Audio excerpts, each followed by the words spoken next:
You are watching Canadian Muslim News on Muslim Network TV. From Toronto, Ontario, I'm Catherine Bullock. Assalamu alaikum and greetings of peace. Will Muslim military chaplains be out of a job? We'll find out in a conversation with Imam ABDUL PATEL. But first, some news headlines. Muslim MP becomes chair of Human Rights Subcommittee. Canada welcomes 115,000th Afghan refugee. Sindhi leaders complete 424-kilometre march to Ottawa tomorrow. Demolition of Muslim homes by Indian authorities triggers new protests. And now the details. Liberal Member of Parliament Samir Zuberi has been chosen as the new chair of the Subcommittee on International Human Rights. The subcommittee reports to the Standing Committee on Foreign Affairs and International Development. Zuberi replaces MP Ali Sasi as chair. In this role, Zuberi will manage the subcommittee's effort to gather testimony on specific human rights concerns. The testimonies will give more insight into the promotion of human rights through foreign policy. On Facebook, Zuberi thanked subcommittee members for their trust and recommitted to highlighting important international human rights issues. Immigration, Refugee and Citizenship Canada said in a news release that 15,000 Afghan refugees have been resettled in Canada since the Taliban took over Afghanistan. On June 8, about 300 Afghan nationals landed in Canada. This means Canada has achieved 75% of the initial plan to bring 20,000 refugees announced in August 2021, which was later increased to 40,000. Minister Sean Fraser says the government is, quote, determined to do more to help Afghan refugees. Leaders of the Sindhi community are expected to reach Parliament Hill tomorrow and end their weeks-long demonstration. Since May, members of the Sindhi community in Canada, the US and the UK have walked over 424 kilometres from Toronto to Ottawa. They wanted to raise awareness of the plight of Sindhi people in Pakistan. This includes a severe water shortage that threatens their people and livelihoods. MP Tom Kimmich, a longtime supporter of the Sindhi people, will address the rally tomorrow.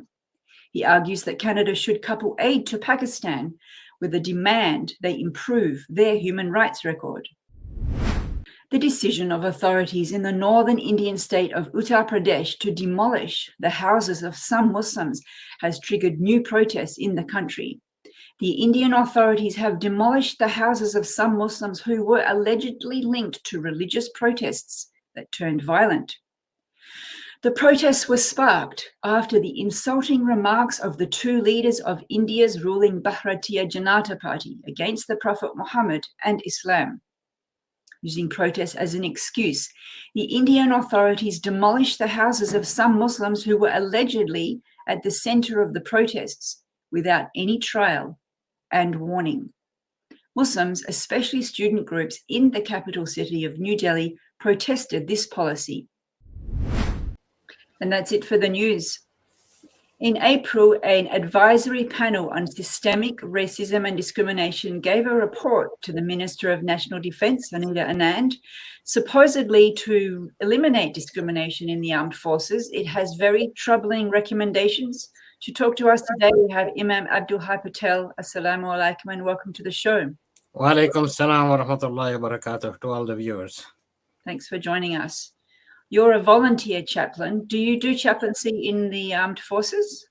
No, but our Canadian Council of Imam has a representative on the Interfaith Committee of the Armed Forces. Mm-hmm. So then I'm sure this is a very almost obscure topic that people haven't really noticed. Can you tell us a little bit about what the advisory panel on systemic racism has advised that is making us concerned? Well, on April 25, 22, the final report of the Minister of National Defense's advisory panel on systemic racism and discrimination was presented. The overall goal of this panel to provide recommendation on how to eliminate systemic racism and discrimination from the Department of National Defense and the Canadian Armed Forces are commendable. However, the panel's recommendation 6 redefining chaplaincy is extremely troubling and overtly discriminatory against certain religions. This exactly prejudice recommendation undermines the panel's very purpose to address discrimination, D&D, and the armed forces. Now, we So have heard in the media. let me just pause you there for a moment. Let's just get a sense of what the recommendations are that has got us concerned, just like in bullet form or something. Okay, the report states that the chaplains represent or are affiliated with organized religions whose beliefs are not synonymous with those of a diverse and inclusive workplace.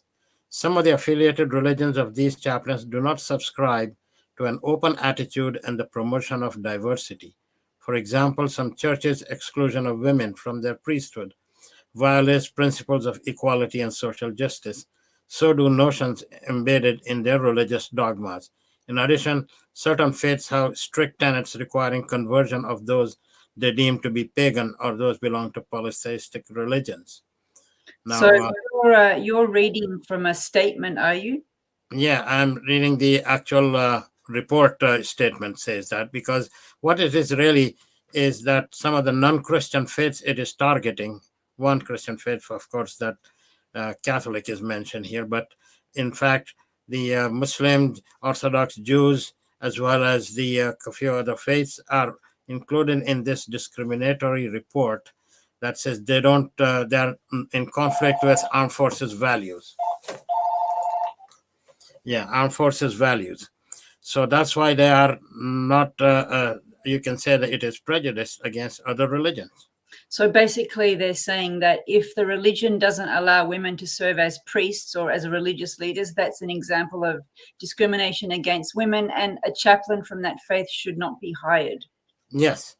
So that puts out. Now, just to give you a previous example, last year or year before the pandemic, I think, the former chaplain general, he undertook a tour of the Canada, especially Ontario, to meet with other prominent faiths that are non-Christians, because Army wants more chaplains from non-Christian faiths so as to attract more people, more recruits in the armed forces, as a way of getting them. Plus, Canadian armed forces do a lot of peacekeeping missions, and they have realized that it helps them a lot. Like in Afghanistan, for example, when we had our first Muslim chaplain, and he was very helpful there. So they have right now, I think, 3 or 4 Muslim chaplains, or 5 or 5 is on the way as well. So they're looking for more non-Christian chaplains. You keep saying non-Christian, but the most criticism I've seen in the media is coming from the Catholic Church representatives, and also a Christian think tank called Cardis, and Yes. they're very upset. So it doesn't seem to be targeted towards. Well, one Christian denomination is targeted. There can be other one, but they are the majority, like the Catholics at the moment. So you find them, and Cardis has taken the lead to respond this, and we have Canadian Council of Imam has agreed to endorse their sort of concern as well, that we join them in this concern, because Muslims are heavily affected, because they have not really mentioned by name some of the faiths, but it really tells us that non-Christian chaplains are not welcome in the armed forces. And you mentioned that there are 3 or 4 Muslim chaplains in the armed forces. Just for somebody who doesn't know, what does a chaplain actually do there? Well, chaplains have a number of roles played, because the soldiers, like in the armed forces, they are in isolation from their home, their families. That isolation sometimes bothers them, creates a concern, worry, or so on. So if they are looking for some counseling in the ground here, while in Canada, they could be stationed in any provinces, so that the chaplains can sort of guide them, help them with healing and with worship, as well as also inform others as well on the Islamic requirements, and for other faith chaplains that they can tell them that their dietary requirements, their prayer requirements, and so on, when they need to take a break from the duties or so. And then when they are overseas, they also, especially in Muslim countries, or where there are Muslims in the country as well, even in minority, The chaplains can really help them to understand the local culture Mhm. and the Islamic faith, so that they understand to respect the sanctity of places of worship or other rituals that they may be practicing. So this Which is a very important role then. it is.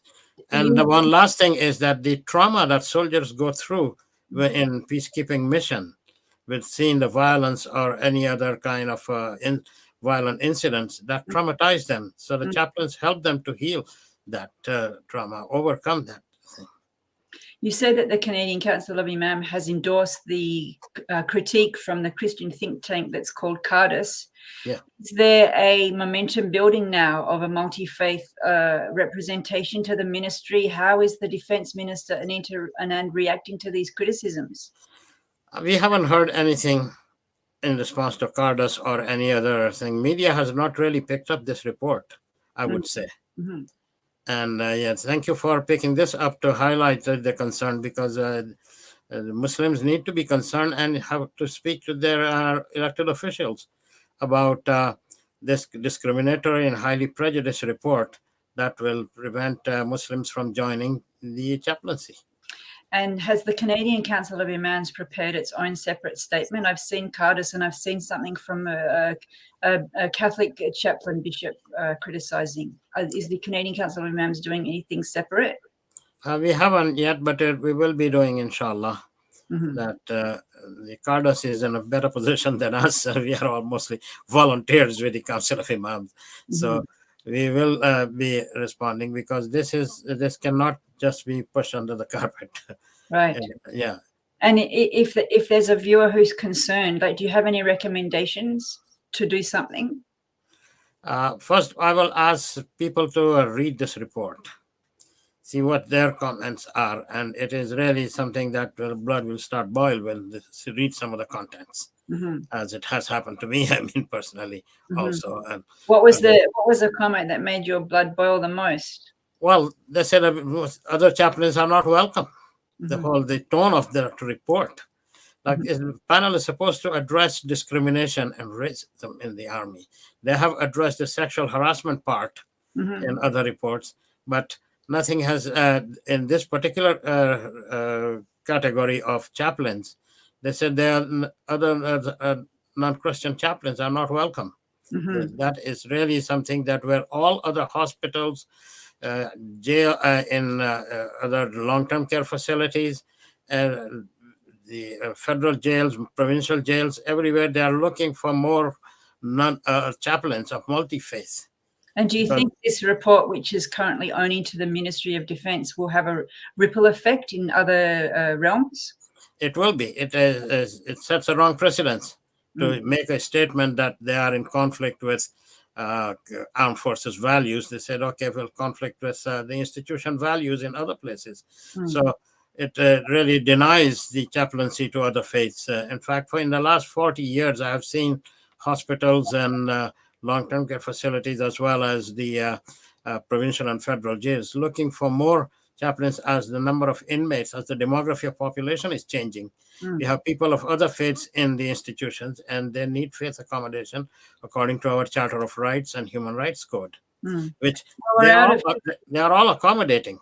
And armed forces at the moment are also very accommodating. Right. I'm sorry to keep interrupting. We're actually out of time. We have to end it there. Thanks for joining us. You're welcome. Thank you for watching Canadian Muslim News. If you like what we do, please share, like, and subscribe. Stay safe and God bless.